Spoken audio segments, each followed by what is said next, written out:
Nama saya Muhammad Amir Rashid bin Hasanuddin Lai. Umur saya 23 tahun. Mak bapak saya ni hantar saya ke rumah kebajikan. Dan tu saya 5 tahun. Sedih tu manusia ni memerlukan kasih sayang memang kan. Seorang ibu, seorang bapa kan. Tapi siapa yang nak pisah betul tak? Tapi saya pendam. Saya simpan sampai gelar ini. Kehidupan saya banyak dugaan dan cabaran yang saya tempuh.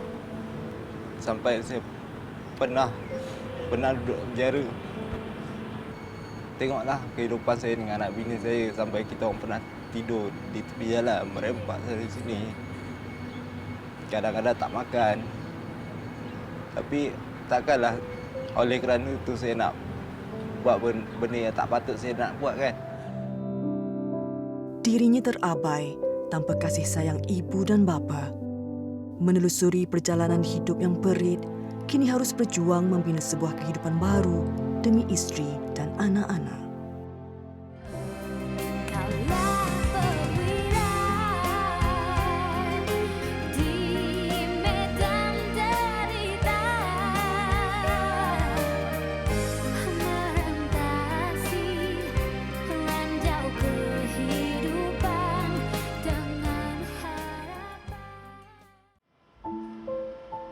Setapak, Kuala Lumpur. Muhammad Amin Al-Rashid baru berusia 23 tahun.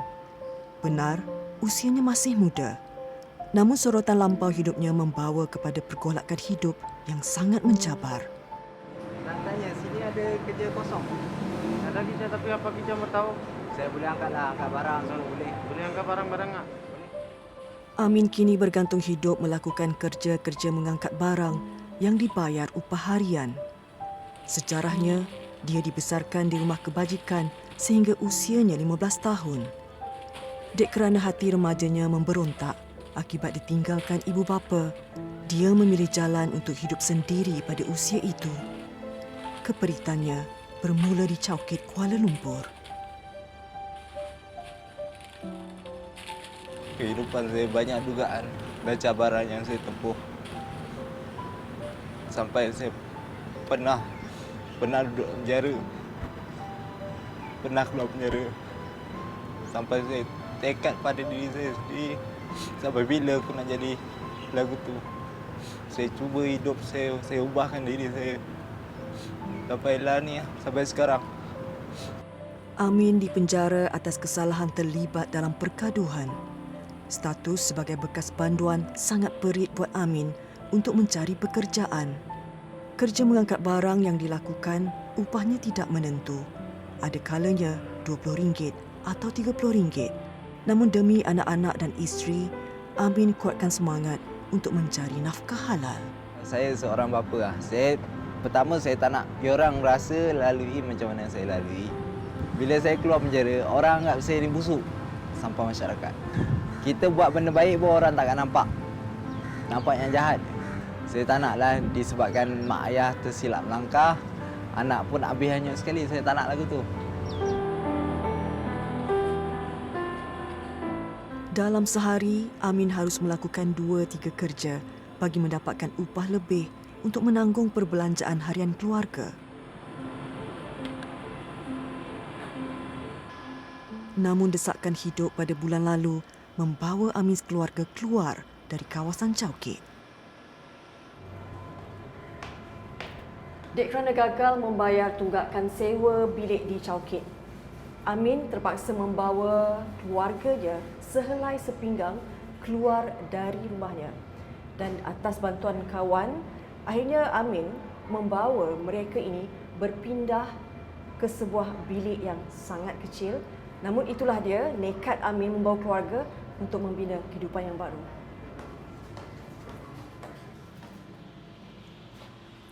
Ini bilik yang disewa oleh Amin bersama isteri dan juga anak. Assalamualaikum. Minta izin masuk Baik. Kalau dilihatkan bilik ini, besarnya tidak sebesar dengan kecil. Bayangkan bagaimana mereka berenam tinggal dalam bilik yang sempit sebegini tanpa ada sebarang perabot. Dan pada mula kami sampai ke sini, keadaannya memang panasnya, sedangkan ada kipas pun masih lagi rasa hangat dengan kesempitan bilik ini. Dan asalnya bilik ini satu je, tetapi tuan rumah telah membuka menjadi 2 pintu. Jadi inilah tempat perlindungan yang baru buat Amin dan juga Siti serta anak-anak. Jadi kita mengharapkan kalau ada peluang yang baru untuk mereka mendapat rumah yang lebih selesa. Panas tak kalau malam tidur? Panas. Ya. Siti Mizahida Misnan, isteri Amin, berusia 31 tahun. Sejak 3 bulan lalu, Siti mengalami gatal-gatal dan akibatnya seluruh kulit di tubuhnya bertukar menjadi kudis. Penyakit Siti ini semakin hari semakin memberi tekanan kepada dirinya. Akibat rasa gatal yang terlampau, Siti tidak dapat menahan diri daripada menyentuhnya sehinggakan tanpa sedar kesan garu yang dilakukan menyebabkan kulitnya berdarah. Daripada hujung kepala saya sampai kaki saya hancur terus. Yalah harap betis ni kuranglah, cuma daripada perut, belakang, punggung saya habis semua. Betul saya sekarang kuatkan semangat menahankan sampai ke hari ini. Mana kesakitan pun berapa kali pergi hospital dibawa, suami saya bawa pergi hospital. Doktor pun tak cakap lebih-lebih, dia cuma cakap dengan saya, ni chicken-pox ni. Takkan chicken-pox sampai lebih daripada seminggu, 2 minggu, saya cakap. Ni, dia kata dengan saya, ada alergik ke? Saya cakap, saya tak pernah ada alergik sebelum ni. Memang saya ada asma. Tapi saya tak pernah ada penyakit gatal-gatal macam ini. Bila gatal lah, dia menyucuk-nyucuk, panas. Jadi, saya cakap, ya Allah ya Tuhan, itu yang saya, kalau malam memang saya tak boleh tidur. Tidur je kalau saya garuk berdarah. Dia selalu nangis mengadu kat saya. Saya cakap sabar je. Saya boleh cakap sabar, ambil air semayang, semayang. Kan? Manalah tahu ambil air semayang tiba-tiba hilang ke apa kan. Kita tak tahu. Ini kuasa Allah kan. Amin semakin runsing memikirkan penyakit yang baru dialami Siti. Sebelum ini, Siti memang mempunyai masalah asma yang memerlukannya bergantung kepada rawatan inhaler.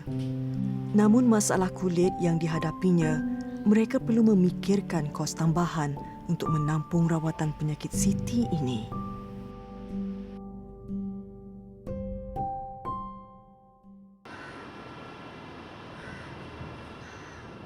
Bersamamu mendekati kisah keluarga Muhammad Amin dan Siti Mizahida di setapak Kuala Lumpur. Perkahwinan Amin dan Siti sudah menjangkau usia 7 tahun. Melalui perkahwinan pertama Siti, dia dikurniakan 2 orang anak lelaki, Muhammad Nasaruddin Nizam 11 tahun dan Muhammad Khairuddin Hafizi 9 tahun.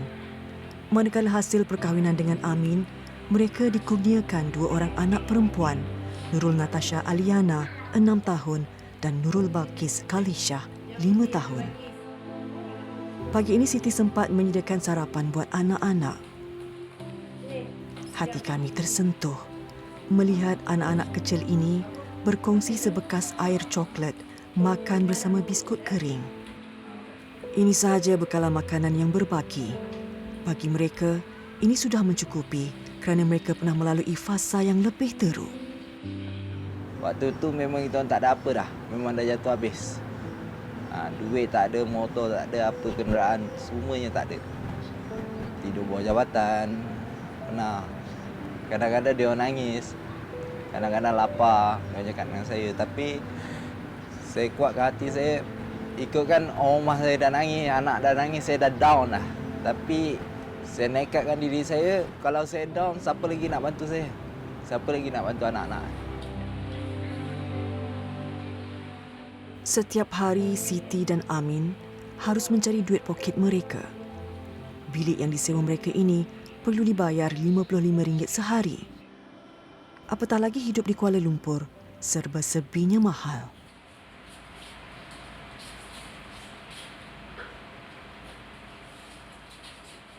Saya rasa satu hari tu dia nak cari duit tu lebih daripada 50. Kadang-kadang saya fikir, ya Allah ya Tuhanku, apa yang aku boleh bantu kan? Cuma saya tolong Amin, tengok dia buat kerja, mana dia pergi kerja saya ikut. Walaupun angkat barang tu berat. Yang barang yang kecil-kecil tu kalau dia suruh angkat barang-barang kecil tu saya tolonglah dia angkat. Kadang bos tu bagilah kat dia berapa, kat Amin ambil. Kadang-kadang dia bagi kat saya ke, saya ambil lah. Kalau dia bagi untuk dia makan ke apa, saya bagi kat Amin untuk kira, untuk bayar bilik, untuk makan, untuk kita besok nak pergi kerja. Demi mencari hasil pendapatan harian, anak-anak terpaksa ditinggalkan di bilik ini. Nasaruddin, Hafizi, Aliana dan Balkis. Mereka bersekolah di Sekolah Bimbingan Jalinan Kasih di Cawkit, Kuala Lumpur. Namun disebabkan Perintah Kawalan Pergerakan Bersyarat kini, mereka habiskan waktu di bilik. Amin dan Siti mengharapkan anak sulungnya, Nasaruddin dan anak keduanya Hafizi, menjaga adik-adik sementara mereka keluar bekerja. Dalam musim Covid ni susah sikit lah, perit lah. Tapi saya bertawakal, saya fikir di mana kita pijak pun di situ mesti ada rezekinya. Paling-paling tidak pun mesti ada orang panggil buat tu, buat ni. Kena rajin sikit lah berjalan. Cuma kita malu tak malu je lah bertanya kan.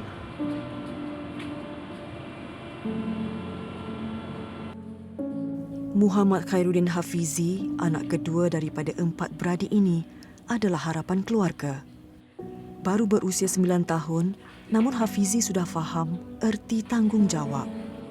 Berkongsi bilik air dengan penyewa bilik lain, di sinilah tempat dia membasuh pakaian.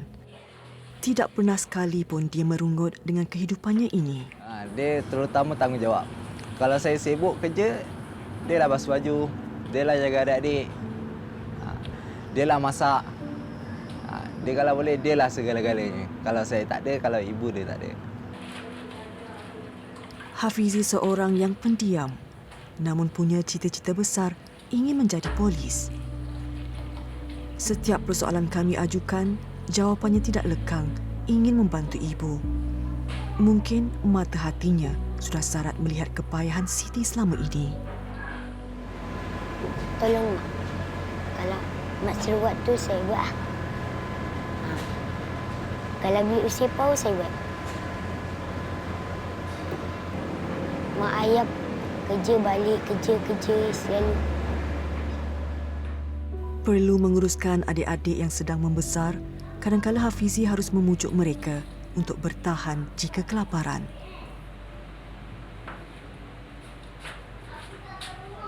Makan biskut kalau ada dekat rumah ada yang apa makan je lah. Macam biskut, Milo, makan je.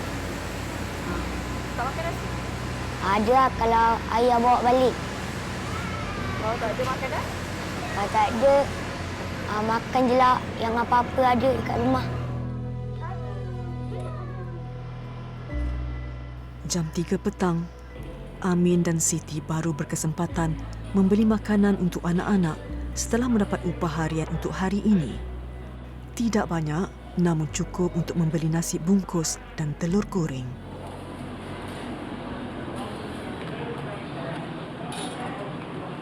Saya beli nasi, kalau beli 4 bungkus, kadang-kadang 4 bungkus tu berkongsi-kongsi lah. 1 bungkus tu dapat nasi banyak, dikongsilah dengan adik-adik dia. Ijam dengan Yana, Fizi dengan Balkis, ada orang berkongsi. Kalau saya beli kadang-kadang dapat duit lebih, Amin dapat lebih, belilah sampai 6, seorang 1 makan. Ada lauk telur. Walaupun pernah sekali tak ada duit, saya belikan nasi dengan kuah. Ibu tak ada lauk ke? Dia cakap saya, cakap sabar anak, ibu dengan papa tak ada duit, ini yang ibu ada. Jadi pun papa bagi yang ada, ibu simpan, belikan korang makan. Kalau tak ada tu, kita orang tak makan lah sampai 2-3 hari. Tahan je lah, harapkan minum air. Saya cakap dengan anak-anak, kalau lapar, kita baca selawat. InsyaAllah, kita akan kenyang.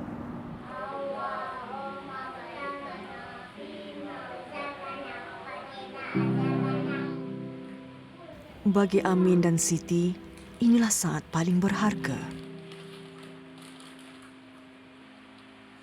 Keringat mereka hari ini dibayar dengan melihat kebahagiaan wajah anak-anak menikmati apa sahaja makanan yang diberi.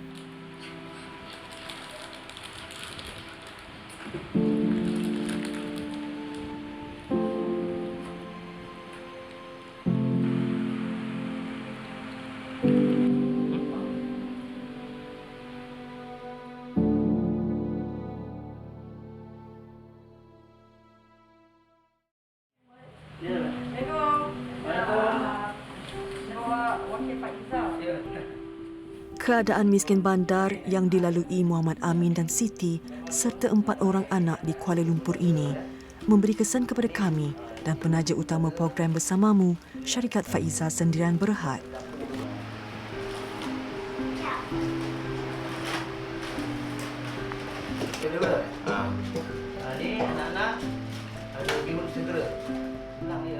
Buat masa ini, mereka tidak mempunyai peralatan elektronik untuk memasak. Justru Wakil Syarikat Faizah Sendirian Berhad, Rosli Ahmad, pengurus komunikasi pemasaran, berkongsi mengenai bihun segera Faizah sesuai untuk keperluan mereka di kala lapar. Juga membawa barangan produk Faizah yang lain, sekurang-kurangnya mereka dapat menggunakan apabila mampu membeli peralatan elektronik untuk memasaknya kelak. Selepas 3 minit direndam dengan air panas, bihun segera Faizah sudah boleh dimakan. Tertib, setiap seorang menikmatinya. Mereka sudah terbiasa berkongsi begini, menandakan kasih sayang antara mereka berempat yang sudah banyak melalui kepayahan bersama.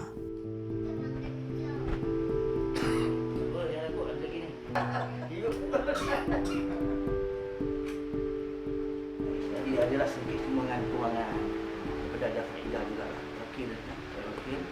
Bila buat belanja olah ke barang dapur dan sebagainya. Terima kasih banyak. Masalah kulit yang dialami Siti, kami rujuk kepada pakar kulit di sebuah klinik di Shah Alam, Selangor.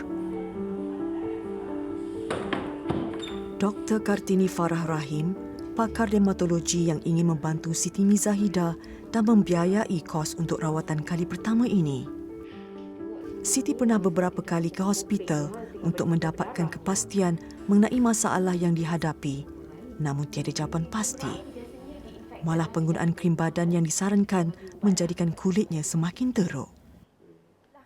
Okey, masalah Puan Siti ni ialah dia punya psoriasis terlalu cepat dah, aktif sangat sampai dia punya seluruh badan dia diliputi oleh plak-plak psoriasis ni. Kalau saya kira kita panggil body surface area about 70% lah kadar yang severe lah, kronik yang tahap tinggi lah. Masalah psoriasis ni ialah bukan saja masalah fizikal ya. Dia boleh jadi gatal, susah tidur, kering, berekah dan sakit. Terutama tempat-tempat pelipat tu kan, bila dia berjalan kan dia sakit kan. Dia juga menjadi masalah sebab bila orang tengok kulit dia tak sempurna, ada masalah orang memberi pemikiran yang bukan-bukan.